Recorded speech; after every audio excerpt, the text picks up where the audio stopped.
pacifier are all going to come off. So. All right, good morning, everyone.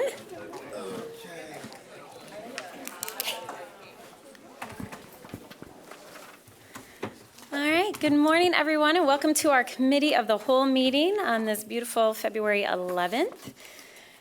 We have a full agenda today, Commissioners, and then right after we have an executive session related to property acquisition. So I will call for that right when we are done. And are we going into 901? 6th floor, I think 611. Okay. All right. So with that, let's get started today. And to start us off, I'm actually going to turn to our city manager to talk about a recent award that the city has received. Thank you, Mayor. We have recently discussed recognizing the good work of all of our city employees and do it in an exceptional way, and we started the ACE Awards. And the ACE Awards stands for Above Customer Expectations.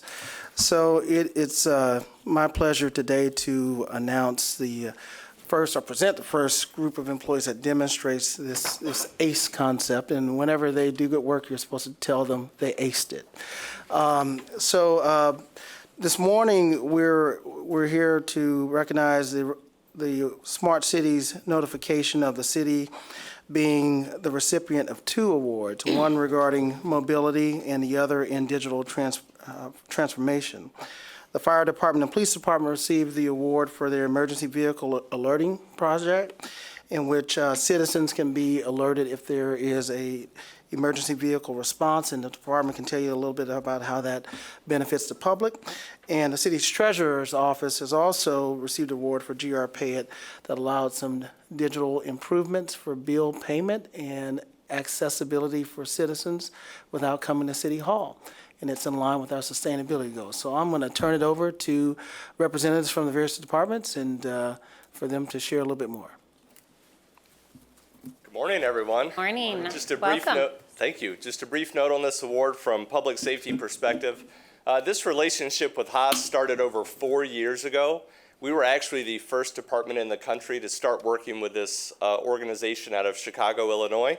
And over the last 4 years, we've gone through beta testing and really refined a product that now is standard equipment on some new fire apparatus. The police department jumped on board as well, and we actually had a public-private partnership with the local ambulance companies.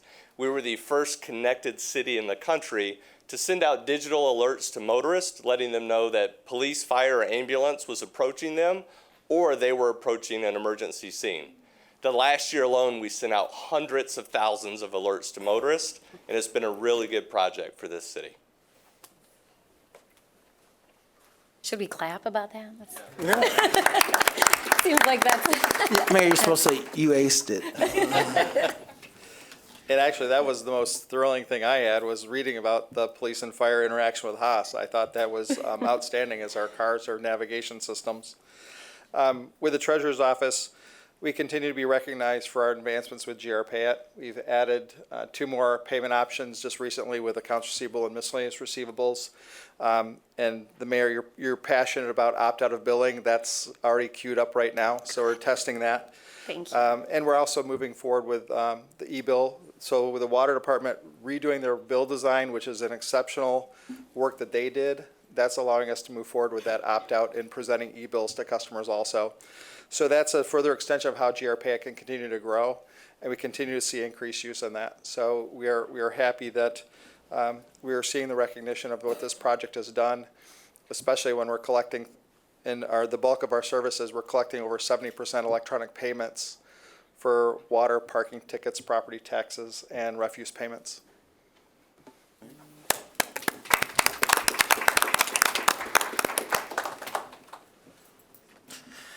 Thank you, Mayor. Yeah, thank you. I thought there was more, so I was ready. I was waiting. I know you're working on more, John. I meant that in the nicest way. Congratulations, everyone. This really is a significant award, and I know from just having connections with other cities that we are being recognized for a lot of the creative and innovative work that we're doing. So thank you all for your work on that. All right, next that will take us to our second presentation, and that is a presentation on the lead water service line replacement program and the state of Michigan regulations. So many of you will recall that the state, let's see, were those rules promulgated maybe 2 years ago, 18 months ago? 2018. That led us to making some additional investments in our lead water service line replacement program. So Mr. Hurt is here today to give us an update on that and tell us what to expect next. Good morning, Mayor, City Commissioners, City Manager. We are here this morning, as the Mayor mentioned, to present an update on the lead water service line replacement program by the city. As you're aware, the issue of lead and lead pipes within water systems has been the forefront of many media stories the past 5 years. Lead within water systems and distribution pipes is a major concern we should be aware of. However, the City of Grand Rapids water system continues to deliver high-quality water to the citizens of Grand Rapids. Lead sampling of water has been occurring since 1994, with levels continuing to be well below state action levels. This is a testament to the excellent work by the water system employees to provide the highest quality of water and corrosion control measures in place. As you know, I've been playing a leadership role with the water department the last few months, and I must say, the men and women working in the water system have great passion for producing and working in the water system. They deliver high-quality water every day to our citizens. I have been extremely impressed with their dedication and commitment to this work. Today's update relates to regulatory changes for public water systems in Michigan, particularly the potential of lead water service lines and notification to property owners. Water system staff have been analyzing and reviewing information the past 2 years in an effort to assemble a list of potential lead water service lines in Grand Rapids. This work has now been completed and submitted to the state of Michigan. I am joined by Water System Manager Wayne Jernberg, who will go through the status of these regulations and how they relate to households within the city of Grand Rapids. I must say many thanks to the water system staff, including Mr. Jernberg, Mr. Grenier, Ms. Contreras, for their efforts in managing this important program. Mr. Jernberg. Thank you, James. Good morning, Commissioners. Good morning, Mayor. Good morning, City Manager.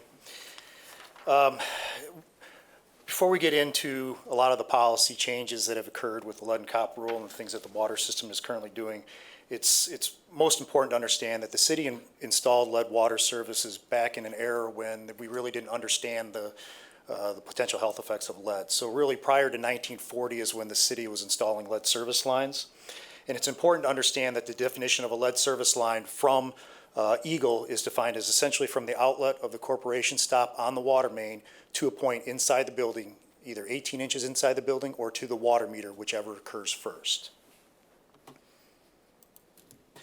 Some of the changes that took place in 2018 with the revised lead and copper rule essentially requires the community water system. So the Grand Rapids water system is responsible for replacing all lead service lines on public and private property. We are required to do so in a 20-year period or at a time frame or period of length determined by our asset management plan if that were to get approved by Eagle. We are also required to document all of our known lead service lines or presumed lead service lines in a DSMI, which is a distribution system materials inventory. That was required to be submitted by January 1st of this year. We did so on December 31st of 2019. Another key component of this rule change is that we are required now by Eagle to notify customers if we know they have a lead service line or there is presumed that they have a lead service line by letter within 30 days of finding out that we have that lead service line. We are also required to notify the property owners and potential tenants if there's an account change. So if we have a new property owner moves into a property that has a lead service line, when we get that utility agreement for that property, we are required to notify that new property owner they are served by a lead service line. So some of the history behind the lead and copper rule and where the city's at currently and kind of our history. The city began treating for lead and copper in 1994. We use an orthophosphate that is blended with our water at the Lake Michigan filtration plant. It essentially works with the water chemistry to create a coating on the inside of the pipes that prevents lead particulate from flaking off into the water.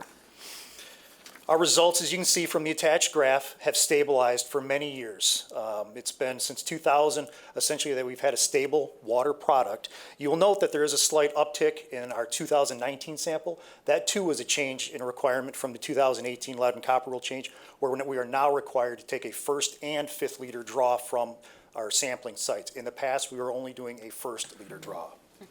Today, we continue to monitor the water quality parameters quite closely to ensure that we have optimum corrosion control, thus keeping Grand Rapids water safe and well below the action level of 15 parts per billion. But there's also another mechanism. Oh, come on. Uh-oh. Help. Okay. There's also another mechanism that we can do. Instead of, obviously, we're going to continue to use the orthophosphate, but we also are replacing lead service lines. So in 2017, before there was a requirement to replace lead service lines, the city enacted Administrative Policy 1701. That basically allowed for the city to replace lead service lines on private property when there's either a service leak or a water main replacement project that impacts or disrupts the service to the property. There's also an opportunity for residents to voluntarily get their lead service lines replaced through the 10-pay plan. That is essentially a loan program that gets paid back to the city over 10 years. We are also working on another avenue that would allow us to replace lead service lines when we change out meters. Technically, there is a potential disturbance if the meter gets replaced that could cause potential impacts on the home's water. It is important to note that in any of these cases, that we need to have a signed access agreement from the property owner to allow us, our contractor, access to make the lead service line replacement. Some of the work that has been done in the past, so this graph here will give you a history of what we've done over the past 3 years from 2017 to 2019. We've replaced nearly 1,200 lead service lines in this 3-year period. You'll note that we're either tracking them through emergency leaks or through capital projects. We started our program, like I said earlier, well before the state required us to do so, and we have been at the forefront of these replacements in the state. So where do we have yet to go? So when I mentioned earlier about the distribution system's material inventory, this graph here shows you essentially where our lead service lines are at in the city. So in 2016, there was preliminary information that came out based on our Kayenta database, which only had public materials known. At that time, we had about 16,000 known public lead service lines. The DSMI allowed us to get in and understand what's happening on the private property, where we have essentially another 8,000 or thereabouts lead service lines just on private property alone. So when it's all said and done, we've got about 24,600 lead service lines that we currently are replacing. We have a plan in place to start replacing these, but it's going to take additional investment. The next, as I mentioned earlier, the next step for us too is we have to notify the property owners. So this week, residents will be receiving letters if they either have or are presumed to have a lead service line serving their property. We are required to notify the property owner. So in a landlord-tenant situation, we have put in our letters to the property owner that if they have tenants or multiple tenants, it is the landlord's responsibility to notify each and every tenant that that property is served by a lead service line. So what's next?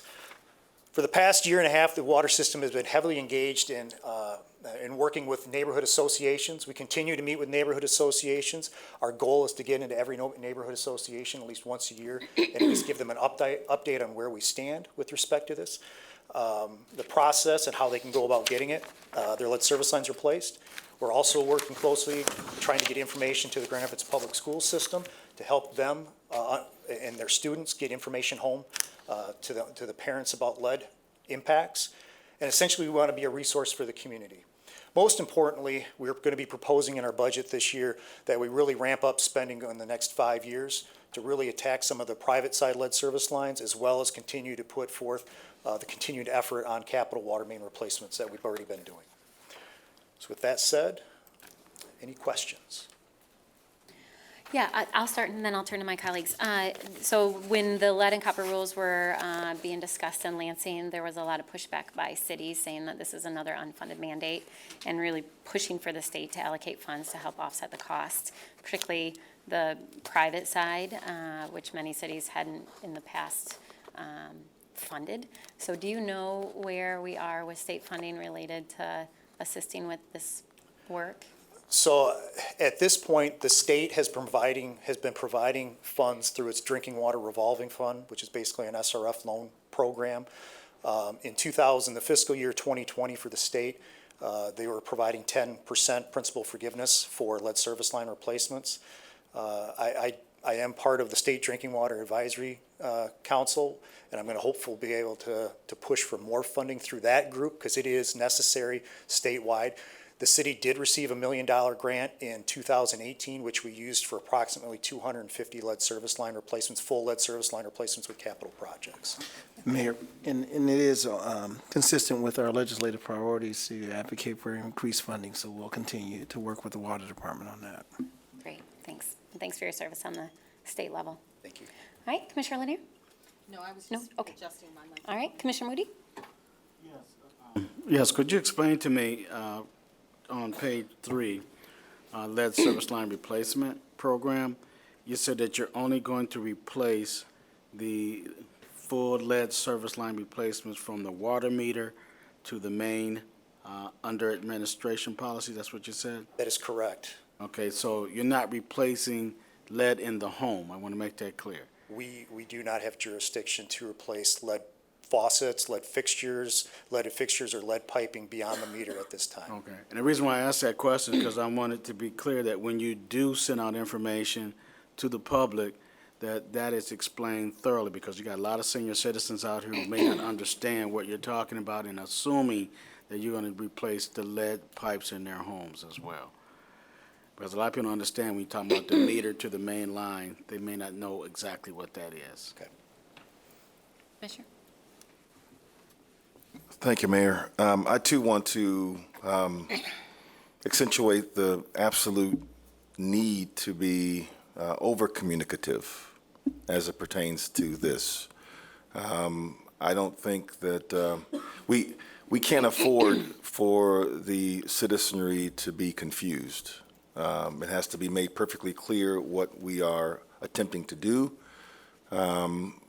I think that if we're not over communicating, then there's the potential of people fearing that we're looking at something similar to what's happening with our brothers and sisters in Flint.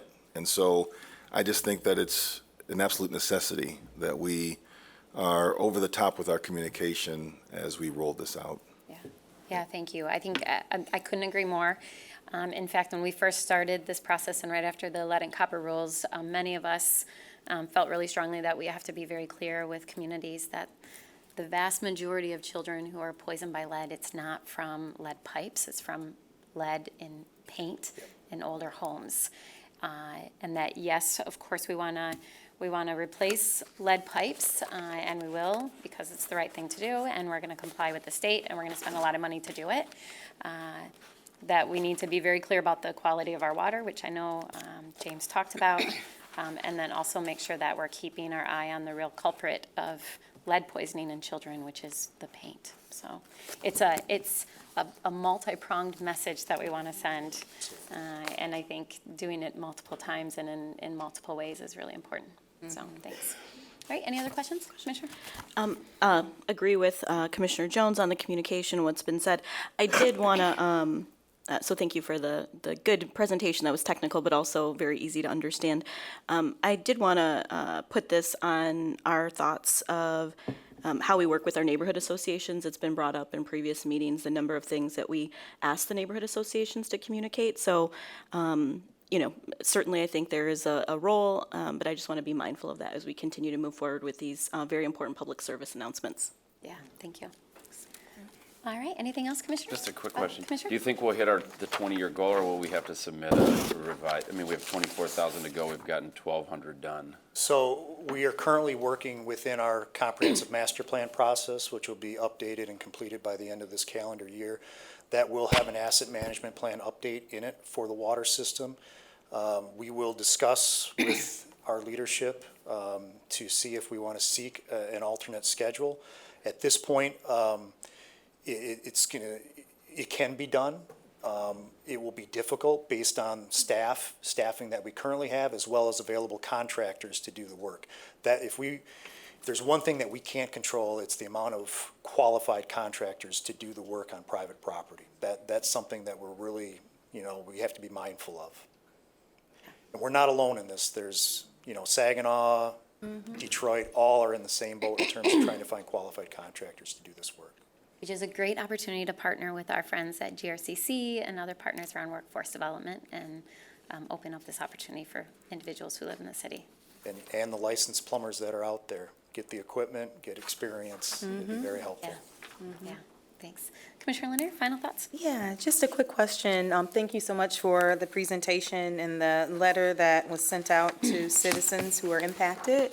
To Commissioner Moody's point, are we providing maybe testing kits and things of that nature to homeowners who may, or renters even, who may have lead pipes within their home? So since those aren't going to be changed or modified, or they're not eligible, is there a way for, in order for people to feel safe in their homes, to test their own water? We know with, what the water looks like on our end, but I think testing it in your home will provide a little bit more security for families as they're using their water. So there's really not a cut and dry kit for Okay. lead testing. When we pull our samples, take our samples to comply with the lead and copper rule, we'll collect the samples of water and then they get shipped out to an independent testing laboratory, which can sometimes be costly. So that's part one of your response. I think you mentioned also filters or something along that lines as well. There are filters that can be purchased, and we do have information on our website that if somebody, and even the state's website in terms of NSF filters that could be used, but there also has to be a maintenance component, and right now that's the responsibility of the property owner for that. So. It's a good question. There isn't any type of, on the shelf at Home Depot, grab and go home and test? There is Nothing? not. Not like the radon test. Yeah, so is that something that, is anybody working on that? I just think that's gonna be a question. My home doesn't fit the age category, but I would be concerned if it did, and I would, wanna provide my own. There needs to be a state certified lab to be able to test for the lead component, and I believe the health department is certified.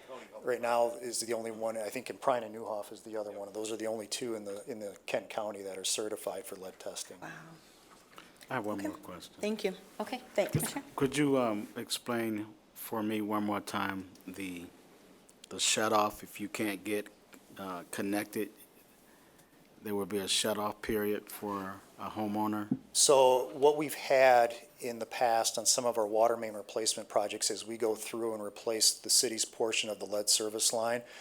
We have at times struggled to get access agreements from a particular party or property or two or three out of, say, 100 locations. We're technically not supposed to reconnect a copper service to a lead service line, so we threaten the shut-off to be able to get that access agreement signed so we can get that lead service line replaced.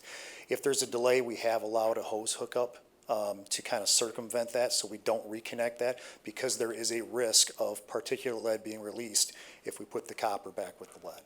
Yeah, so, and that's, correct me if I'm wrong, that was part of the state legislation, right? That they didn't, so historically, when we would only go up to like the middle of the property line, like our line versus property owner's line, what they found is that when those two pipes were soldered together, that created an opportunity for contamination. And so that's why they're saying you can't do that anymore. You have to go all the way to the home.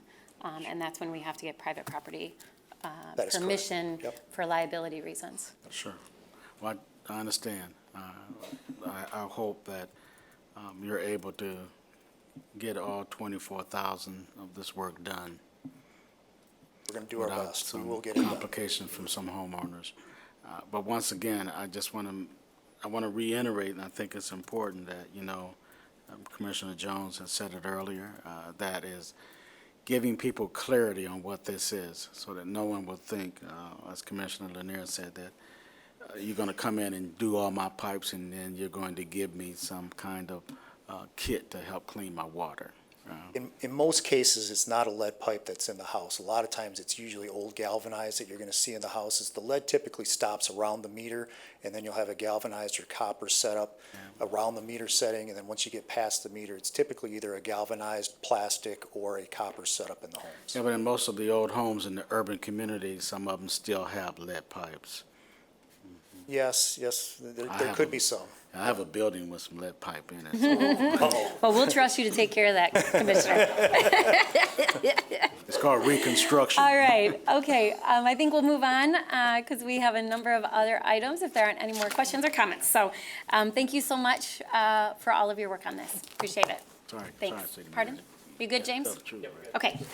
All right, Commissioners, next that will take us to our third presentation before we get to our action items today. And this is an update related to the work that has been done over the last about 6 to 7 months by the Task Force on Elected Representation. So again, this is a body that we put together. I see some of the community members who served on that here today. I want to thank them for their service and for being here as we hear the report out of their work.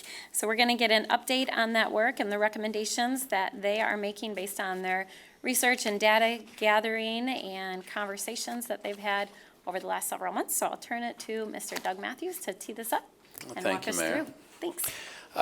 First, I wanted to thank you all for giving me the opportunity to work with the task force. It was an extraordinary group of people who took the charge very seriously. In fact, went beyond the original charge, looking at the 4 items that were in the resolution, and really dove deep into discussions about democracy in Grand Rapids, outcomes in Grand Rapids, participation in Grand Rapids, and I think you'll find that in their report. Looking forward to continuing the discussion, but for now I'd like to introduce Danielle Williams and Joe Marigo, who are going to give the presentation. All right. Thank you. Welcome, both of you. Thanks. Hey, good morning. Good morning. You'll have to forgive me. I'm losing my voice coming It's that time of recovering year. from my flu.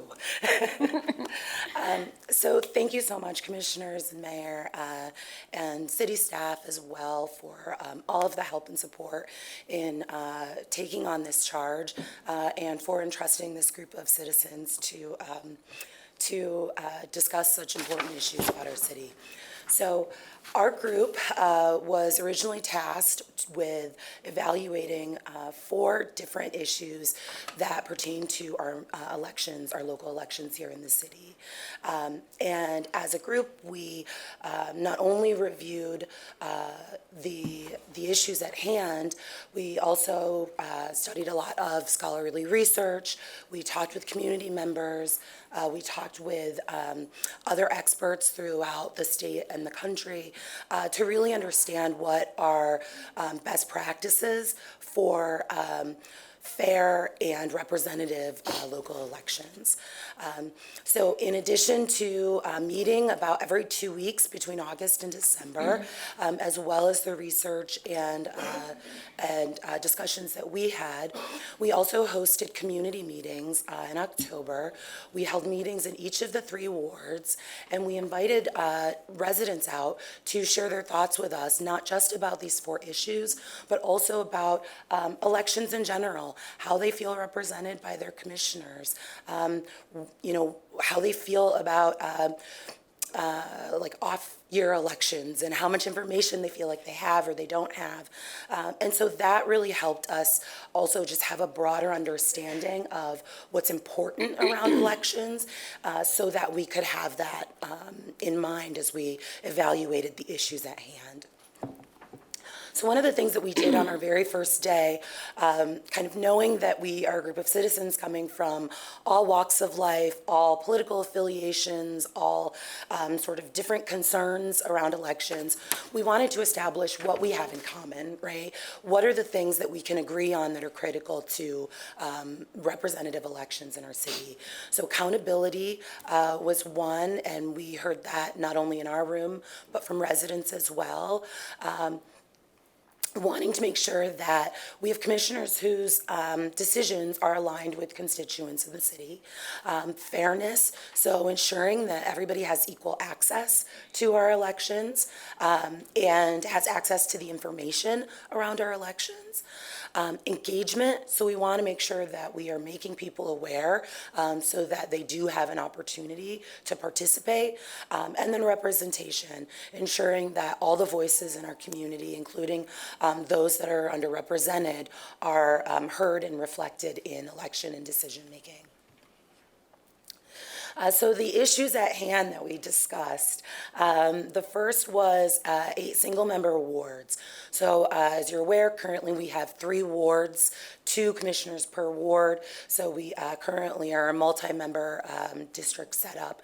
And so we discussed switching to a single-member district setup with 8 wards and 1 commissioner per ward.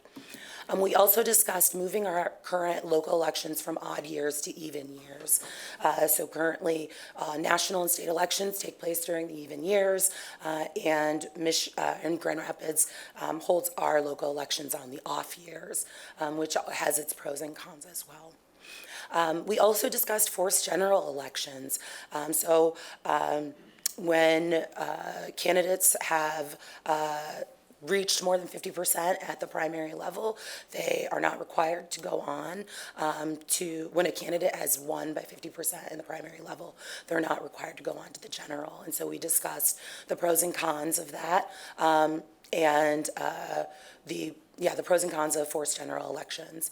And then also special elections versus appointments. Instead of having appointments requiring any vacancy to be filled with a special election. So with that, I will pass it on to Joe, who will go into some more of the technicalities of the different issues that we evaluated. You'll see in the presentation that we do discuss both reasons for and against each proposal, as well as our committee's recommendations on those proposals as well. Thank you. So we evaluated all 4 of those issues. They were all generated based on citizen efforts. The first one we looked at was odd versus even year elections. We had robust discussion on it, and I think it was fairly clear to us that the current system of odd year municipal elections is inferior to even year elections. Primarily because they're just far less representative of the population. Even year elections, the turnout is 3 to 4 times more. It's also significantly more representative of the actual demographics. In the current odd year elections, minority voters are less likely to turn out than their proportion of the population. And those 2 things together, are just so vital to a functioning democracy that we think that it's extremely valuable for the city to move to an even year election. Another proposal that came up was the 8 single-member district proposal. We reviewed that in depth. It was clearly the most controversial of the proposals that came to us that we were reviewing. Our view was not to support the proposal that came to us, but we believe that there are a lot of good things in that proposal. What made it kind of difficult is the limitations on the scope of our committee. We just didn't have the resources, the bandwidth, the time to really dig into what would be the perfect election structure. So what we can conclusively say, at least we came to the consensus that we did not support the 8 single-member district proposal. And this included one of the members of our committee who was from the group who originally proposed the 8 single-member district option. So after robust discussion, even that member believed that it was not the best possible outcome. The primary reasons are when you shrink wards to that size, including a low level of turnout, the number of voters who end up influencing a vote just becomes extremely small.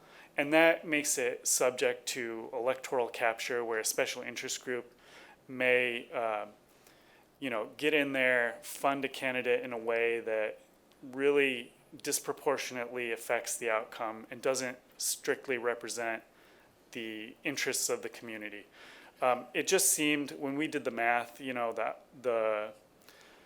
the number of people that would be represented if there was an 8-1 proposal was just pretty small and just subject to that risk.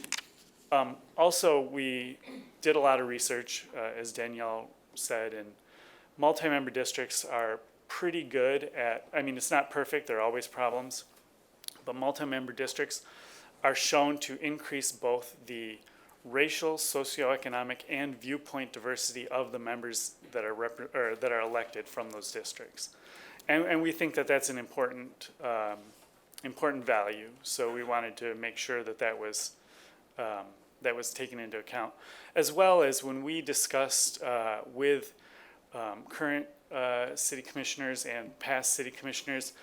It seemed that there was a pretty strong consensus amongst those that having another person in their district that represents the district with them gives them an opportunity to collaborate, gives them an opportunity to discuss ideas that they wouldn't otherwise be able to do. It allows them to cover a wider breadth of concepts and issues that come up that they might know a certain interest group well, but they might not know another, and it just allows for further, more robust collaboration and representation. There are really good reasons for supporting more commissioners or even the 8-1 proposal. And the primary one, the one that we thought was extremely important, was that when you do have more commissioners, it makes those commissioners closer to their representatives, or closer to the people they represent. It makes it more likely that they communicate with them better. We often heard that, not to bite the hand that feeds us, I guess, but we often heard criticism of the city commission, frankly, that it wasn't representative, that it wasn't responsive. And we think that that is important to try to address. And having more commissioners means that people have an easier access to their commission. The forced general election concept as well, there were some pretty obvious reasons why we supported a forced general election instead of a primary deciding who ends up as the representative in the end. And as you guys all know, the turnout in a primary election is extremely small, especially if it's in an odd year when it's, frankly, anemic. And that is just unrepresentative of the people that you will be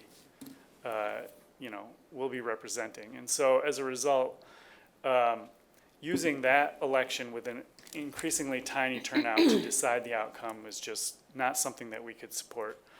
And further, it's possible that in the time between a primary and the general election, there could be extremely important or changes in the environment, the political environment, in information regarding candidates. So we think that the process should be seen through to the end. So we represent, we support a forced general election in all circumstances. And then another more controversial question that took us a lot more time to deliberate on was the question of special elections versus appointments. And there are a few things there. We essentially think that there are some principles that should be followed. The general principle is that elections make things more representative, but at some point, when it's too close to the time period of an upcoming election, it's redundant and it's also less representative because a special election has lower turnout. And so what we came to agree upon was if an election, if a vacancy occurs more than 1 year prior to the next election, that it makes sense for that to be a special election. If there's less than 1 year to the next election, we think that an appointment is sufficient, that you as representatives have democratic legitimacy, and you appointing someone to fill that vacancy is perfectly reasonable, especially because if there were going to be a special election, it simply would be less representative anyway. It would be difficult to administer. It just doesn't make a ton of sense in our opinion. So that's the general principle. The longer the term left, the more need for an election. We discussed a few other issues in the process. Yeah, I mean, these are essentially points of the same issue. We discussed a few other issues in the process. Some key ones were, while we did not end up supporting 8 single-member districts, and while we won't formally say that 4 districts with 2 commissioners is the best, we discussed at length the concept of 4 districts with 2 commissioners, and we did like that as an option. Again, we didn't have ultimate total consensus on that at the end, but it was something that there was broad support, and it seemed to address a lot of the best of both worlds in those sorts of situations. We also discussed ways to, for example, address the primary question, and ranked choice voting was something we discussed at length. There are issues on the state law side of implementation of that as of right now, but it was something that we also liked as a way to increase the representation, increase the efficacy of elections, as well as eliminate the need for a primary altogether, which sometimes just don't really impact the outcome. One other thing that we did find particularly important was the concept of multi-member districts. We think that it significantly increased the racial, ethnic, socioeconomic, and viewpoint diversity of commissioners overall. The main reason is because when there are multi-member districts, and particularly if they're elected at the same time, so which was another thing that we came to believe, is that commissioners should be elected at the same time for their district. And the reason would be, so in coordination with multi-member districts, when the commissioners are elected at the same time in a multi-member district, it makes it harder for a majority group to dominate the election. It also makes so a majority group may be able to coordinate around one candidate, but it's significantly harder to coordinate around 2 candidates, which gives an opportunity for minority viewpoint groups, minority racial groups to coordinate around the second candidate on the same election, which has been shown in a lot of circumstances to increase a lot of the diversity and viewpoint, representation, a lot of the values that we held originally. So those are our essential findings, the essential outcomes of our work. We'd be happy to discuss it in more detail on any specific issue or how we came about those conclusions. But that's what we've got. So thank you very much. Right. Thank you. I think I'll start with a question. But first, I want to say thank you to both of you and all the members of the task force for all the work that went into this. I know that it was time-consuming, and a lot of material was provided before the meetings. There was a lot of information and reading and research that was done. I also want to thank the city staff who helped go through the recommendations. My one question, and I appreciate this, and I'll read it more thoroughly after the presentation today. Going back to the comment that you made about responsiveness of commissioners. So I'm curious if there was a conversation about whether that was indicative of the size of the ward or the fact that you have part-time elected officials who most have other jobs. I know I was a commissioner for 10 years and had a full-time job. And it was really hard. I mean, I worked really hard to be as responsive as I possibly could in the time I had available. Every year when we fill out our LOCC reports, I can tell you that I know not a single one of us work less than 20 hours a week to do this job. So I'm curious if there was conversations about that, and even, there could be a whole host of reasons, I guess, for that feeling at times.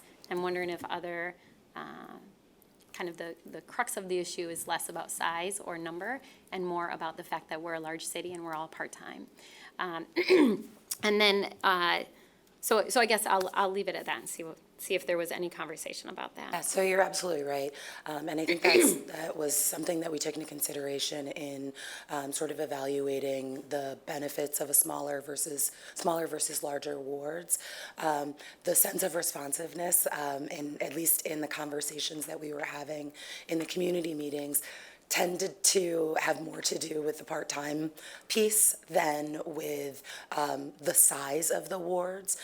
And that's another reason that we liked having multi-member districts, because it allowed to have 2 commissioners in the ward and have that support for each commissioner, so that you don't just have one commissioner that's responsible for the entire ward, and so that the responsibility can kind of be shared.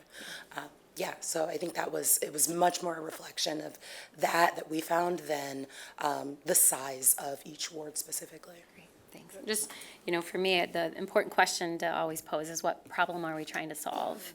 And is that the best solution to the problem? I mean, I know, commissioners, I'm not sure any of you were around the table then, but when I was first elected as a commissioner, we had dedicated ward liaisons that worked with each ward. So I had a full-time staff person that was dedicated to assist myself and my colleague at the time, who was Commissioner Tormala, who we could go to, and they would go to neighborhood meetings and go to things that we weren't available to go to because we were both working full-time. And so we always had somebody, a point person that our ward knew was working with us to make sure that their needs were being met. And during the economic downturn, all 3 of those positions were eliminated. And so again, if that is a real issue, then we should talk about potential solutions, which there may be a multitude of solutions in addition to looking at expanding, because there are other considerations as we look at expanded commission, including a financial impact. And I think you're definitely right that there are a lot of ways to address it. I think our experience as a whole was the criticism of the responsiveness of the city commission was very robust. We heard a lot of criticism that we make calls to our commissioner and they don't get responded to. We are concerned with X issue and nothing ever happens. That when there are appointments, the most popular candidate doesn't win, and it's the city commission's buddies, as we heard that consistently, frankly, that get appointed, and that people don't feel like they have a way to influence it. I mean, it was a very robust criticism of the performance related to individual people. And so there are a lot of ways to address it, but I think you should take it very seriously that people are not very happy. Yeah, I appreciate that, and I think it's good for us to hear that. And yeah, I'm sure we all have our own thoughts about that. So thank you. Yeah. Commissioner? Yeah, thank you, Mayor. I'm going to piggyback a little bit on the mayor's comments about what problems we're trying to solve here. And so the idea of moving from odd to even, like I get that more people vote in even year elections because there's typically a national or state level person running. But the last I checked, we still have free and fair elections in this country. And so the idea that, like, we want more people to vote, so why we're not focusing on increasing voter turnout in elections that already exist versus trying to move certain elections to certain things in hope. And then, you had mentioned in your report, the ballot fatigue that exists, and you see that as ballots get longer and longer with more things at the more things on them, that there's a fall off of, people, X percent of voters might vote for governor or president, but by the time they get to, local library millage, the percentage of people that voted for president aren't voting for local millage. And then the second thing is that, I cherish the fact that we could sit at this table as nonpartisan city commissioners, and the idea that even year elections are very partisan, and so how that impacts as we talk about our ability to work together and serve the constituents in Grand Rapids, how there might be negative externalities of partisan influence on local elections if they're moved to an even year cycle. You're absolutely correct. I mean, we took those factors into account. We agree, frankly, that those are important issues that should be considered. When we looked at a lot of the research on the issues overall, though, we found that the influence of the increased turnout is just more important than than addressing whether whether the message of a particular commissioner in election gets distorted a little bit. The outcome of having 3 to 4 times the number of electors deciding will balance out the fact that the message might get muddled because it's during a presidential election, for example. But I guess, again, back to the point that the problem we're trying to solve, and if only 13% of the population shows up to vote for a city commissioner in an odd year election, are there countermeasures that could be implemented to help address? I know that's probably outside the scope of your. Well, it is, but I've done election work with the ACLU for years now. We have tried to look into at the ACLU level, so at ways to increase voter turnout, and it's extremely difficult and extremely expensive, and it'll never achieve the outcome of tripling or quadrupling the number of people. I mean, the city can invest all its resources, and there's no way it's going to get the turnout. I guess that's just a sad statement on politics in America. It's true. And we did hear the need for more information and awareness around elections in general. But as Joe mentioned, as we went through the research, we found that even with the ballot drop-off, and voter fatigue, that again, the turnout in an even year election and the representation that is there far outweighed the concerns that we had around ballot fatigue and drop-off. Thanks. All right, other questions? Commissioner Jones, did you have a question? Yes, thank you to both of you for your leadership and to all the members of the task force. I want to really pick up on something that you mentioned, Mayor. That was, in days past when there was a liaison that was assigned to each ward, I can't help but to think of our most recent colleague, who will probably go down in the annals of history as being the most responsive commissioner in the history of our city, and that is Ruth Kelly.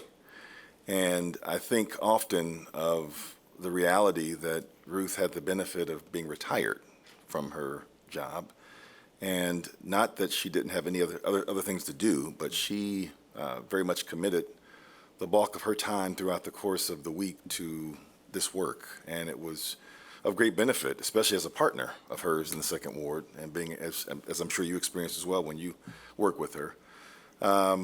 There's the reality that, as part-time commissioners, there is that real inability to, be present and be available at all times. And the expectation, I think, these days is for the electorate and for the citizenry the expectation is for us to be there.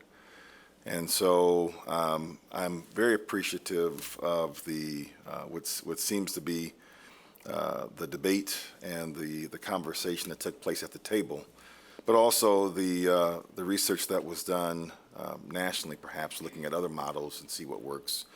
And I keep coming back to the fact that we have, I think, a system in place that is far from perfect, but one that has, I think, served well in terms of representation. And I'm exceptional. And of course, as we look at 2020 today, we look at the makeup of a commission that is the most ethnically diverse ever in the history of our beloved city. And so I think it speaks to the changing times, the changing demographics, and the need for perhaps more time to see how this pans out, how this works out. Can this be consistent? Can what we have here on the dais be an expected outcome of future elections as well? So. Thanks, Commissioner. Other questions or comments, Commissioner? Thank you both for your work and everyone else that was part of this, as well as staff. So sort of adding on to my colleagues' comments, and this might be more around our city clerk feedback around Proposition 3. So when I look at some of the structural pieces, when we passed Prop 3 in the state, we looked at things like that was just brought up, automatic voter registration, same day, no reason absentee. So I'm interested to see how, this is still fairly new in our state, but how this applies to sort of the charge of this commission. So that's one point. I think I also want to bring up the fact and I was not on the commission, but I fully, take discourse and feedback, and I would say I want to give a shout out to Becky Jo Glover and her team at 311, who have done, have built systems to really help us to create more standardization in how we respond to our constituents, so that there is a standard response. But what I wanted to say about this body, we have to also remember, and I think the public, and I don't know if this goes back to some of the communication, that this is a commission city manager body of government, right? And so we've hired Mr. Washington, and he's hired other individuals, and we have many other executive staff. And so I want to kind of put that out there too, because I didn't hear as much about that, because when we look at other communities or other cities, that is definitely a differentiator. We have a full-time executive, and I believe in good governance and making sure we're following those rules, because there are things that are certainly in the purview of Mr. Washington and his team, and then would come to this body. And then you brought up the idea about doing the voting of districts, 2 districts at a time. And I thought that was interesting. I was also wondering, was there any discussion about the fact that maybe you might end up, when we were in school, and sometimes you got a partner, and your partner never did the work, but they got the credit. That's never happened to anybody, right? But that was the one thing that came to mind, which could have unintended consequences, particularly, for women, for people of color. And so that was something that I wondered if you had discussed at all. And then one last comment. You talked about the 4 wards to commission. So if there was any other feedback, and if it's more sort of in a report form, I'm just interested in more of that. You talked that there was, general support, but not consensus. So I'd like some feedback about that too. Thanks. So I guess I'll work backwards. We did have quite a bit of discussion around the single versus multi-member, and to your point, the idea of having one person that ends up bearing the load of a lot of the work. And honestly, just as we discussed the sort of pros and cons of the structure, we felt that there were more benefits to having 2 members per ward and having multi-member wards, both in terms of what we would hope is collaboration and partnership and sharing responsibility, but also multi-member districts tend to be more representative, both from a race and ethnicity standpoint, but also from a gender standpoint. And so we held that in high regard and felt like that was an important consideration in light of that concern. So to follow up, because so you talked about the support of the 2-member, that was very clear, but because I do think that campaign, and I think this body probably agree, campaigning is very different than governing, right? And so that's really my question of, not really the validity of a 2, or multi-member district, but really in an election standpoint where there are resources. I don't know how this might be impacted by campaign finance rules, like those sorts of things. Maybe that's not a consideration, but each individual would have to have their own committee. But the process of campaigning, and are there, do you set up one individual to ultimately do the work, or just some of those unintended consequences. So I just wanted to clarify my point there. Yeah. If I understand the exact point you're making is partially you're asking about what happens if a coalition is formed and one person maybe takes the lead in a coalition, or also just one person is not as an effective of a commissioner, right? And in both cases, I think those are candidate, sure. So in the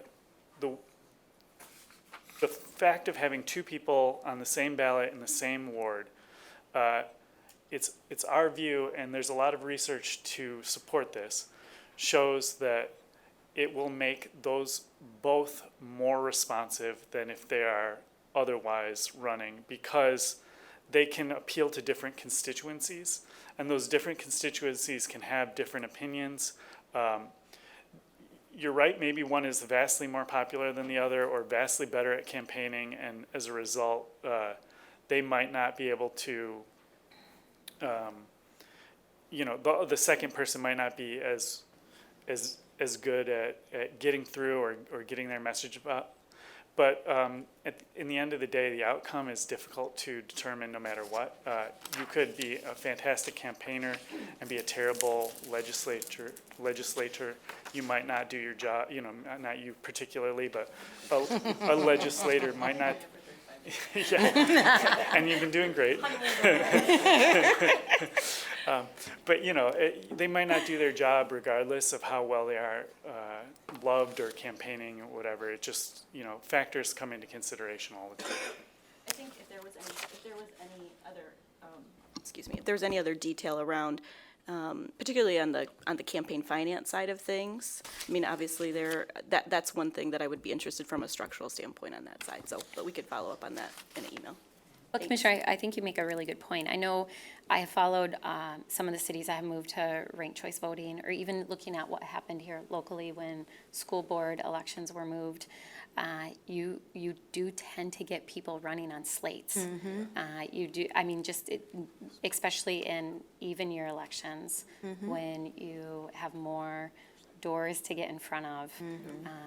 And so typically you do, I mean, I don't know if there's good research, but anecdotally, I've seen it happen both locally and throughout the country, particularly with ranked choice voting, which I've followed pretty closely since it's been implemented in other cities. And you do tend to get these slates that form because of the nature of campaigning, which all of us have lived through.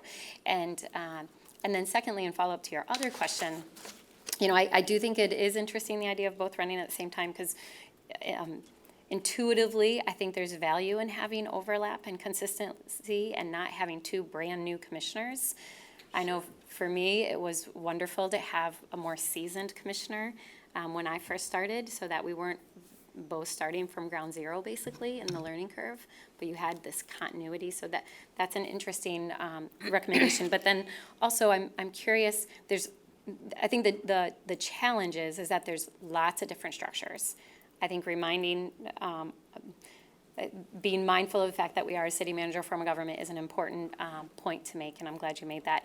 But there are some commissions where you have a couple at large, you have a couple shared districts, you have some. There's a number of mixes.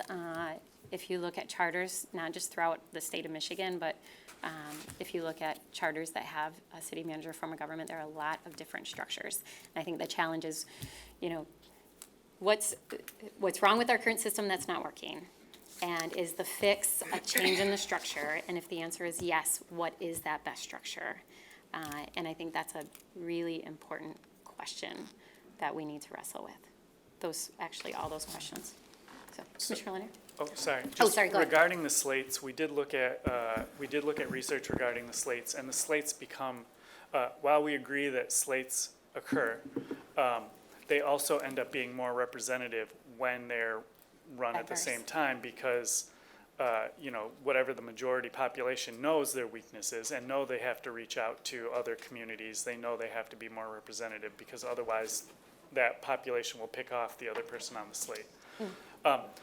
I think the other point that's extremely important to make that maybe we haven't been super clear on is that, as you just pointed out, all of these are very difficult questions. And I don't think that our point wasn't to say that there's an absolute answer to any of them, because they're balancing all kinds of different issues, and they're all important. there are different ways to do it that are valid in some ways and not others. Our mandate was not robust enough to allow us to go through and say what is perfect. We had to, at the end of the day, make decisions that we thought were in the best interest of the city based on our values that we showed at the beginning of the proposal. And this is the outcome. Had we had more time or more people on our commission or more resources, whatever, we may have had other opinions come into to play. So, I mean, we're not like saying this is the ultimate, best, perfect, everything's great, but we went for it. We think that this was the outcomes that made the most sense to us based on our ability at the time. Yeah, thank you. And I didn't mean to be critical. This is really good work and a lot of good input. I guess I'm for us to just think saying about. you guys are all right. Like all the criticisms are correct. That's why we put pros and cons in each issue, because it was very difficult for us to say that one was absolute. No, I appreciate that. Commissioner Leonard?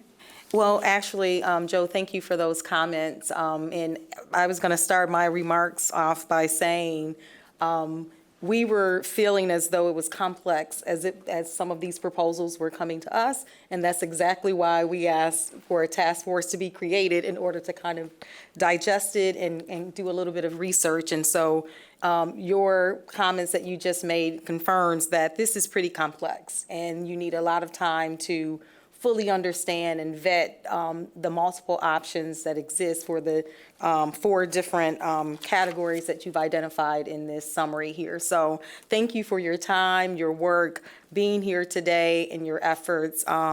To Mr. Matthews and to our city clerk, thank you for your time as well, and any other staff members who participated in trying to get through this relatively quickly, and to bring something back to us to kind of let us know, okay, this is clear cut, here's what you should do and move forward, or this is our best work in the limited amount of time. Take some time and figure it out on your own. And we appreciate the work that you've done. I have a few questions. The first one is tied to process. It's your page 3 in your slide deck. It talked about your community meetings. So I'm just curious to know if about how many people attended your community meetings, if the survey was available electronically, and if so, how many respondents did you receive? And can we get a sample of the questions that were being asked so we can know kind of where the starting point was for the information that you were able to gather? That's one question. Then I have a couple others, but they're kind of short, I think. So yeah, as you can, as I'm sure you're all familiar with, turnout for community meetings can be a challenge.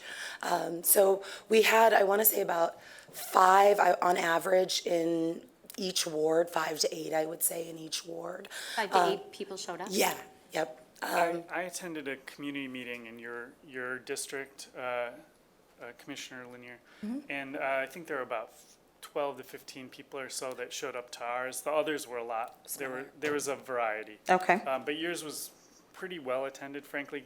Okay. All things considered, the quality of the people, their knowledge, the quality of their knowledge was very high in general. It was a very robust discussion, at least in the one I attended.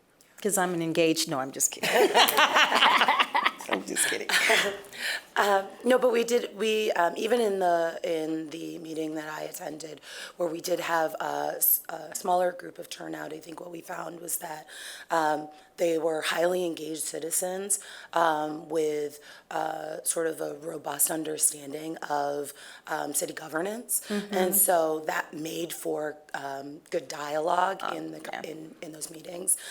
Additionally, I know we have copies of the sort of placemat that we created that has our questions on it, and it was created in a way to not necessarily focus on do you like this proposal, yes or no? But it was really designed to engage in dialogue so that we could start to draw out from people more about their values around elections as opposed to asking specifically about the proposals, which, quite frankly, there were people that came in with sort of very firm thoughts about the proposals. And I think at first we were a little disappointed that we weren't specifically talking about the proposals.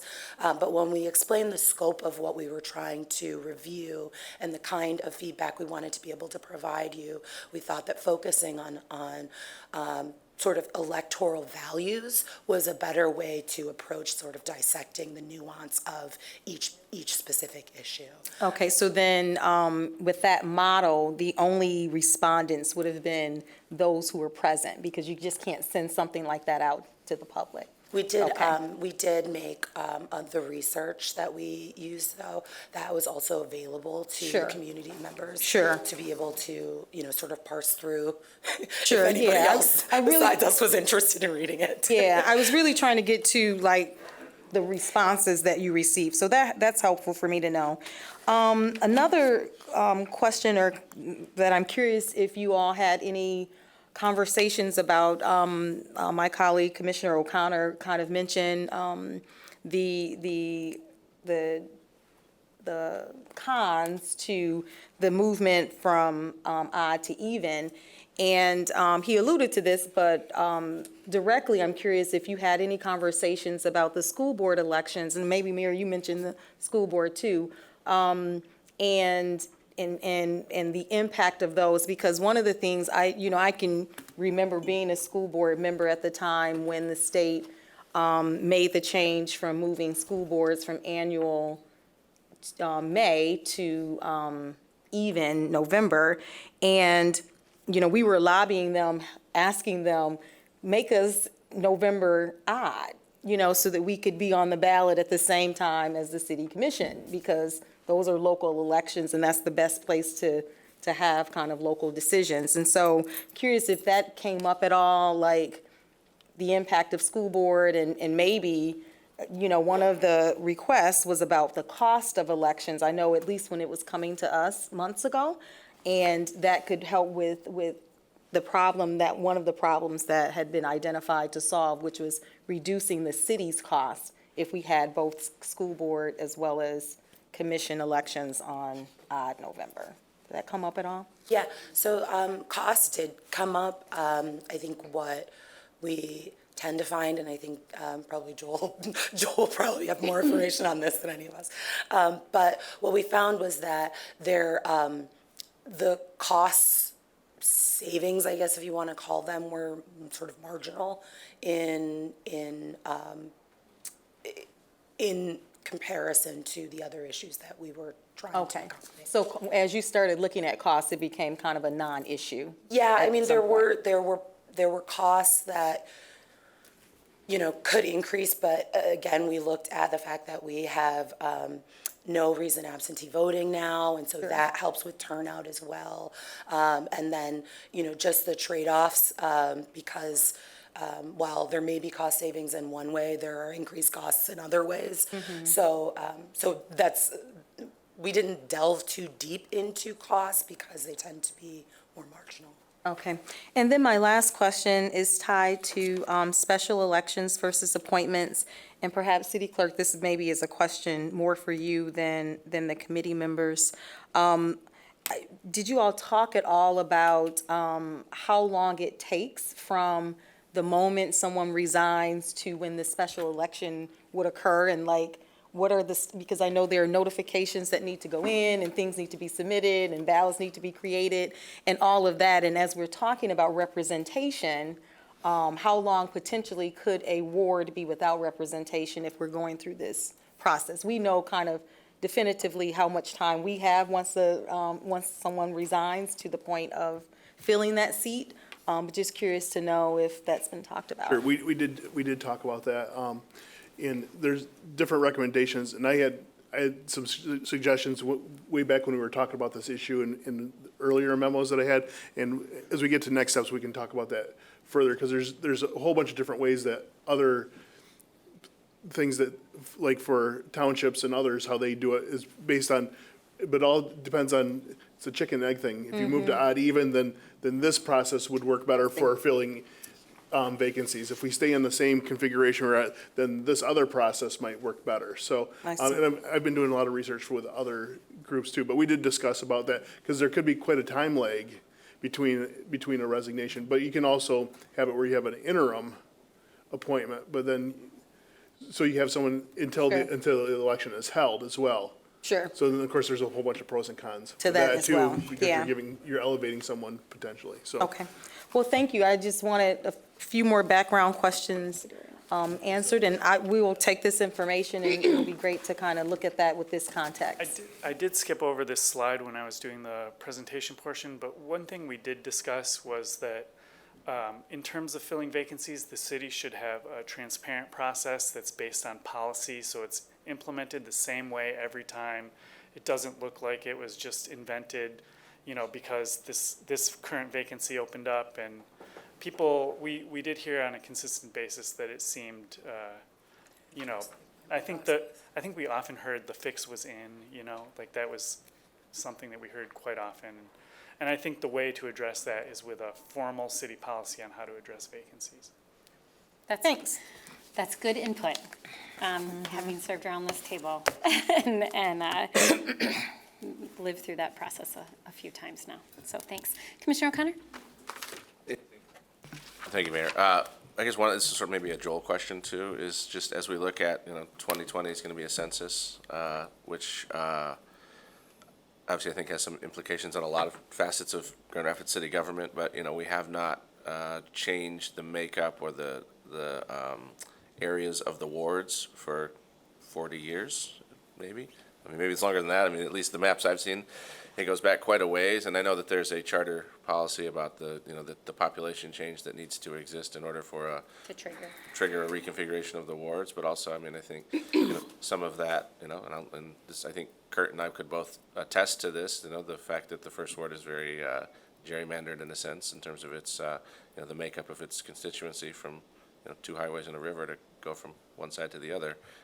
Just that also, I think, to Commissioner Jones's point about we have the most diverse city council we've ever had, and at the same time, how people get represented based on fictitious lines on a map matter. So just wondering at what point, what is the triggering event? What would it take to do that? How much have populations changed? I mean, maybe just a little more background on that. Not today, but when you can do that. Yeah, maybe you can email us all what the language is. Okay, thanks. All right, thank you so much. I think I'll just end by thinking about next steps. And maybe I'll turn to Joel to ask this question. So Commissioners, 3 of these items would have to be put on the ballot if we decide to make that recommendation to move forward. We do have time to really think through. Thank you so much. Thank you both. And I want to thank all of the members of the committee and those who wrote this final report and city staff. So thank you. So we have time to digest this information, to have additional conversations. We have 2 elections this year, so if there is majority support around this body to move forward with 1 or more of these recommendations, we have a couple opportunities coming forward. So we have an August primary and then obviously the November general election. Of course, there's time, there's requirements related to timing that we would have to be mindful of. The other thing to think about, and I can get some additional information on this as well, and we've talked about this around this table a couple times, there are cities that go through a more robust charter review process, looking at not just elements brought forward from the community, but other potential charter amendments, not revisions. Charter revision is a whole entirely different process. Let me be very clear, I'm not recommending that. But there are cities that put together charter review committees that look at different elements of the charter and make recommendations for other changes that some deem are archaic or need to be updated. So we have a couple options before us. And here are the time, maybe City Clerk, if you want to put that back up. I want you all to be aware of some of the time implications. And so my recommendation, unless others feel differently, would be that you take this information, look at the full report that was provided, ask additional questions if you have them, either from city staff or members of the committee, and then we can revisit this at a later date. Are you comfortable with that? Okay. All right. Mayor? City Manager? Yes. I too want to express my appreciation to the group of citizens and the staff that work so hard on this, and just to reemphasize the point of our current governance as a council manager or commissioner manager form of governance, in which you have elected people who volunteer to serve and are paid but not on a full-time basis, but you have full-time staff that is supposed to help carry out the policy of the elected body and be available to constituents as well to answer operational questions, not political questions, but operational. And so on this issue, it is extremely complicated, and you've heard from a group of citizens, and I think you have full-time staff that should be able to professionally analyze some of the complexity of the issues, both from a fiscal impact, from a legal impact, as well as operational impact, and take the feedback from the citizens and give the commission additional options, as you said, Mayor, other benchmarks to consider. Also, I would say one thing in terms of access and communication. Not only should we think about our governance in the way that people access those that are at the dais, but also in addition to staff, but also our committees and other areas where citizens can engage in policy making. And those are additional points of engagement, and it's not just about accessing the 7 elected, but we have citizen-appointed committees that also should be forms of public engagement, and perhaps that's another opportunity to evaluate the effectiveness of that structure as well. Yeah, thank you. Those are all excellent points. All right, with that, Commissioners, let's move on to our formal, I shouldn't say formal, but our agenda where we have action items. So that will take us next to our 4th item. This is a resolution scheduling a special meeting of the City Commission to be held on Tuesday, February 25th. So this is our next meeting at 1 p.m. here in City Hall for the purpose of receiving our fiscal year 2020 performance management update. Can I get a motion? Support. All right, any questions about this? I believe it's on all of our calendars. Okay, all those in favor say aye. Aye. Those opposed? It carries. All right, next that will take us to a resolution approving the request from MJU Enterprise LLC for a redevelopment liquor license to be located at 2450 Plainfield Avenue Northeast. So moved. All right. Good morning. Hello, good morning. So MJU Enterprise LLC submitted their application for a Class C redevelopment liquor license, which will be located at 2450 Plainfield Avenue Northeast. The North Quarter CID Board has recommended approval at their meeting on December 19th, and all internal departments are recommending approval as well. Great, thanks. Commissioner? Just one quick point. In the agenda, it's misspelled, at least on the copy that I have, and I know sometimes when that happens, we have to Oh, the word pull it redevelopment. later and spell it correctly in the motion. So, Let me look at the resolution to see if it's just on the agenda. yeah. No questions about this stuff. Correct on the It's resolution. a correct Correct on on the the resolution, okay. so just on the agenda. All right. Thanks for pointing that out, though. All right, any other questions? All right, all those in favor say aye. Aye. Those opposed? It carries. All right, next is a resolution approving the request from OCM I'm Development. sorry, Mayor, I was looking at the wrong one. It is a misspelling on the resolution. Okay, so Okay. can So we we'll get note the that correction. corrected? All right. Next is a resolution approving the request from OCM Development LLC for the redevelopment district liquor license to be located at 434 Bridge Street Northwest. Can I get a motion? All right. All right, OCM Development LLC, also known as Morning Bell, submitted an application for a Class C redevelopment license to be issued at 434 Bridge Street Northwest. This has been approved by all required internal departments, and it is scheduled on the DDA board meeting for tomorrow. So this will be going forward with a recommendation to be contingent upon the decision of the DDA board. Thanks. All right, commissioners, any questions? All right, all those in favor say aye. Aye. Those opposed? It carries. All right, next will be a resolution amending the Records Management and Archive Services fee. Support. All right. Good morning. Ms. McMillan is here to tell us about this. Yes, and I do have Tony Wright, our archivist, with us today, but just want to give you a brief history why we're coming back to you after a year and about 4 months. We presented this to the City Commission at the end of 2018, and at that time, the way that we structured the fee schedule was kind of a bundled model. We had a number of services we bundled together for a set fee. What we have since found while trying to market this out to other public entities is that not only are our fees not competitive, our city's full cost recovery model made the fees quite extensive. And the way that we bundled it was not only was it expensive, but the bundled services were more than some customers really needed. So what we've decided to do is take that feedback from potential customers as well as look at what the private sector records management firms are charging. We have come up with what we feel is a more competitive fee, and the structure has now been an itemized structure. So they are really only paying for the services that they need. So on the service, it looks like a significant decrease.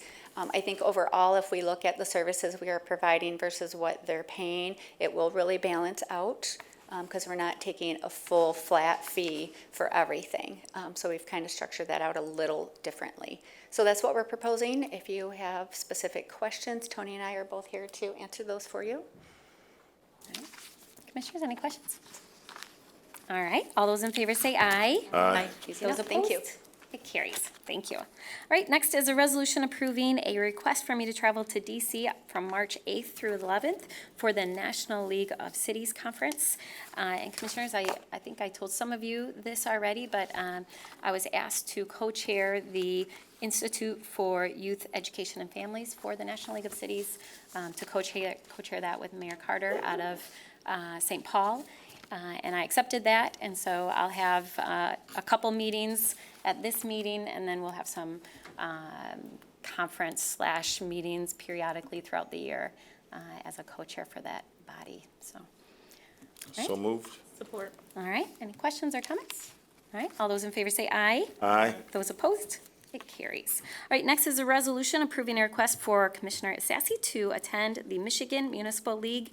This is the Capitol Conference in March. Later on, let's see, I think it's March 24th through the 25th. So moved. All right, and I know I asked all of you multiple times if anyone else was interested in attending, and I heard back the answer was no, so our new commissioner will be representing this body well while she's there. So any other questions or comments? All those in favor say aye. Aye. Those opposed? It carries. All right, next will be consideration of entering into an option agreement for the potential acquisition of 1,500 Scribner for a purchase price of $7.75 million. Can I get a motion? Support. All right, Mr. DeLong is here to tell us about this, and I see Mr. Dick Wendt making his way up front. I'm sure if we have questions for him. Yep. Thank you, Mayor, and good morning, Commissioners. So before you today is consideration of approving an option agreement for the potential acquisition of the Kent County Road Commission property, which is located at 1500 Scribner along the riverfront and near the US 131 highway. The city and the road commission have reached an agreement on terms of the option, which include a potential a purchase price of $7.75 million, and also a significant due diligence period where we will figure out,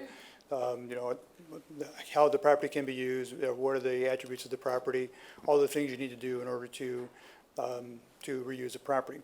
So over that period of time, we will look at the environmentals, of course. We will do site surveys. We will look at records from the road commission, title work, everything to make sure that we're in good shape.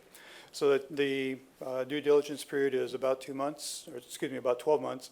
But during that time, there's an initial period of due diligence of 6 months which we could then potentially extend for another 2 months for a total of 8 months of due diligence. So we have to close within about a year if we proceed. So our first step would be approving this agreement. The second steps would be beginning the due diligence. And one thing we would bring to you on the 28th at your next meeting would be to a budget amendment to provide resources to do the due diligence, which would include some architectural work, environmental, legal, and other activities. So we've got until August 20th or so for the first August of 2020 to complete the first 6 months of due diligence. And then we do have that extra 2 months if we need to. And for February of 2021 is the deadline to exercise the option agreement. And then once that happens, if we do proceed to that point, then there is a period of time where the Kent County Road Commission will be moving and will be planning.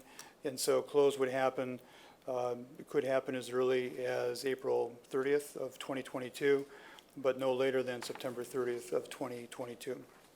And within that interim period of time, we could acquire parts of the northern portion of the property if recommended by the Road Commission, and if we decided that was a good idea. So then we could both accelerate our redevelopment of that site. So the acquisition is important for several reasons. One, we secure 1,100 lineal feet of riverfront property in an area that is ideal for the adjustable hydraulic structure that's part of the river restoration, and also would provide important river access in that area. Also, the property is important. It's got good buildings on it. It's been used well by the Road Commission. They've taken good care of the property, and so there's an opportunity for us to rehabilitate it and use it for our purposes for relocation of a portion of the activities that we have at 201 Market.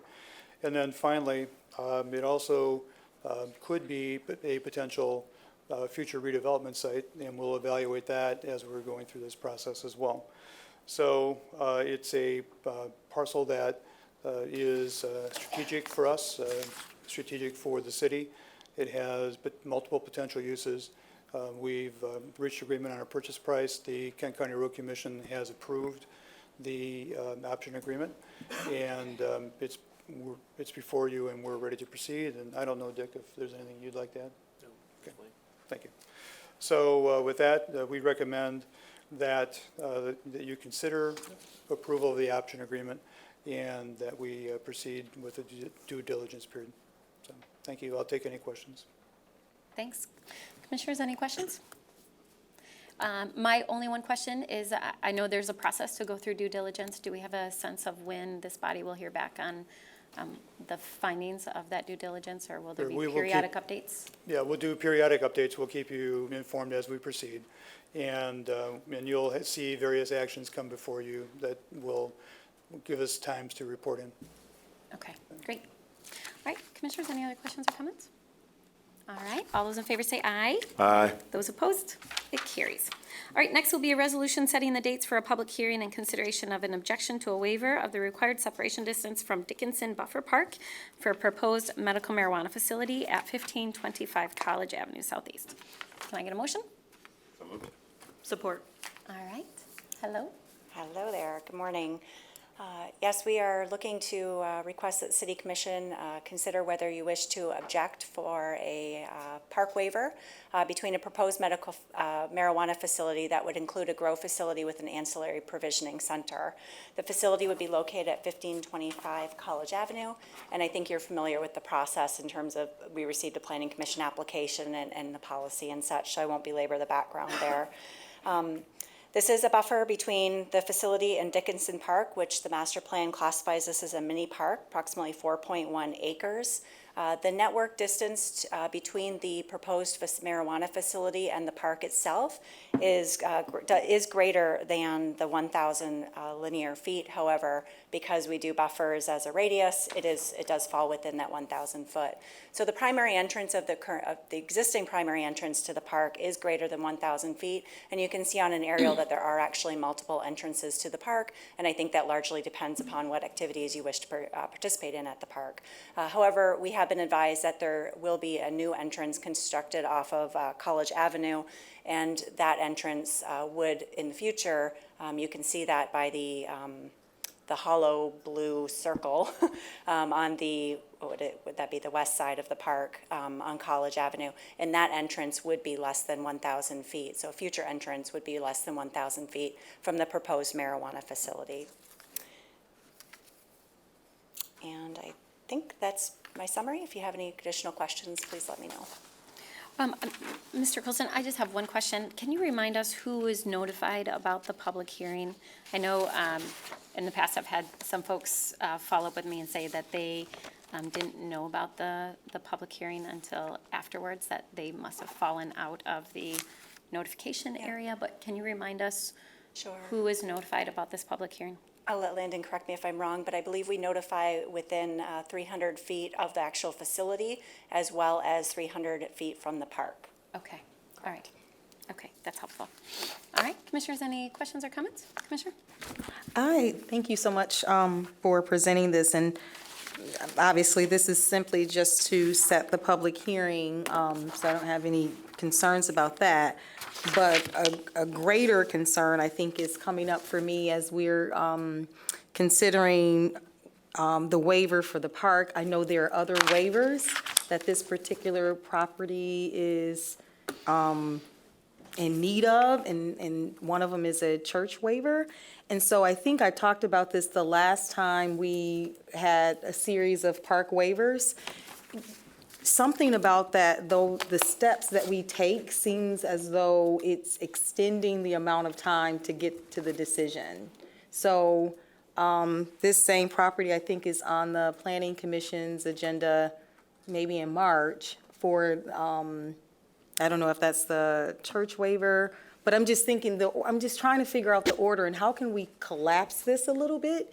Perhaps maybe all of the waivers be coming at the same time.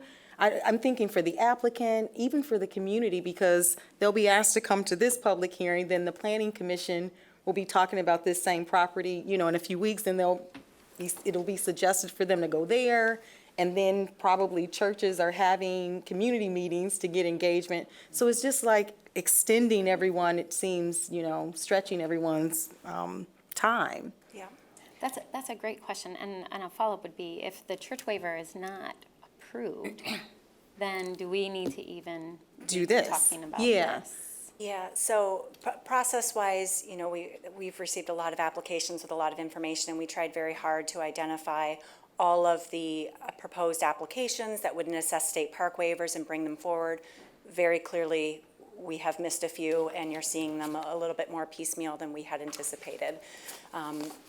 Unfortunately, there really is no way to collapse the process at this point, because it does have to come to you first as the owner to determine whether you wish to file an objection, and then it would have to go to the Planning Commission, who makes the ultimate decision of whether or not to grant the waivers. Zoning law is fun, and it is in the best interest of all of us to have the waivers considered all at the same time. Because if the church waiver, for example, were denied, or I should say approved, and then the city commission and then planning commission, if we take them separately, is my point, then the opportunities to appeal that break apart. And so what we don't want to have happen is only one waiver is decided upon if the religious institution, for example, were to fail at Planning Commission, meaning a waiver were not granted, and then we don't proceed with considerations of the other waivers. If the applicant takes that to the Board of Zoning Appeals, and the Board of Zoning Appeals overturns the decision, then we have to come back to Planning Commission, who then has to complete consideration of the other waivers. And so it's really important for the Planning Commission to go through all of the waiver considerations at the same time regardless of whether or not the entity, in this case, City Commission, were to file an objection. So could they be separate but on the same day? So, you know how sometimes and we see this a lot with economic development. So if they're, granting this tax exemption and then there's this other thing, there are two line items but we're considering them the same day. I really am concerned, and maybe we just need to take a longer look at, and maybe helping me to understand, like you said, zoning law, but I just know that this is becoming very taxing, and not just for the entities I mentioned, but also even planning with these lengthy meetings. We've gotten notifications from people on all different sides of this issue saying the exact same thing, and it just, I don't know, we just need to look at it somehow. So City Commission, your dates don't align with Planning Commission, obviously. We have to come to you first for the park waiver consideration. When we go to Planning Commission, the Planning Commission does consider all of the waivers and the land use itself if all of the waivers are granted. So at Planning Commission, it generally is a streamlined process. Okay. That said, if an application is tabled, which we have seen, this neighborhood specifically, the application on Madison was tabled. That's unfortunately just within the purview of the Planning Commission to determine whether they wish to postpone the decision. I think the future recreational marijuana ordinance, if you're following the Planning Commission's current thought process, they are actually looking at considering whether they wish to continue with waivers or recommend that we continue with waivers. So we might see some changes in the future, I don't know. But ultimately, that decision would be made by this body. Absolutely. Okay. All right. Other questions? All right. And this will be at our next meeting? Yes. Okay. Oh, I'm sorry, No, March it's 17th. March, Yeah. thank you. Thank you. That's right. All right. All those in favor say aye. Aye. Those opposed? It carries. All right, next that will take us to a resolution scheduling a public hearing to consider submittal of a grant application for the renovation of Camelot Park. Can I get a motion? Support. All right, and this one is February 25th. All right. Our Morning, Parks Director. Mayor and Commissioners, City Manager. This is simple request for a public hearing for a grant submittal for Camelot Park. We are planning to build a splash pad down at this park with CDBG dollars and millage dollars, and we would like to leverage that opportunity to build a restroom facility and park shelter at this location as well. Exciting. All right. Any questions or comments, Commissioners? All right. All those in favor say aye. Aye. Those opposed? It carries. All right. That will take us to our next item. And this is another resolution scheduling a public hearing to consider submittal of a grant application for the renovation of Ottawa Hills Park. Can I get a motion? Support. All right. Another grant application for a destination Third Ward Park, Ottawa Hills. We've got the newly renovated play space down here, destination fully accessible play space that we just built in the last couple of years. At this location as well, would like to keep parents and families and children at this space as long as we can to enjoy what we've built there. And so are seeking a grant to build a restroom facility and to renovate the parking lot at this park location as well. All right. Commissioners, any questions related to this? This will also be on the 25th. All right. Before I call the question, I'll just ask one question. As we continue to talk about park acquisition in the Third Ward, I'm assuming that we are teeing up requests for MD&R trust fund dollars since they have a pot of money for acquisition. Is that right? That we are. Okay, good. I'm glad to hear that. All right, any other questions or comments? All right, all those in favor say aye. Aye. Those opposed? It carries. Thank you. All right, Commissioners, I need a motion to go into executive session, and this is for property acquisition. Can I get a motion? So moved. All right, and this is a voice vote, so I'll start down here. Commissioner Moody? Commissioner? Yes. Yes. Commissioner? Yes. Commissioner? Yes. Commissioner? Yes. And yes for me. So please go down to the 6th floor immediately.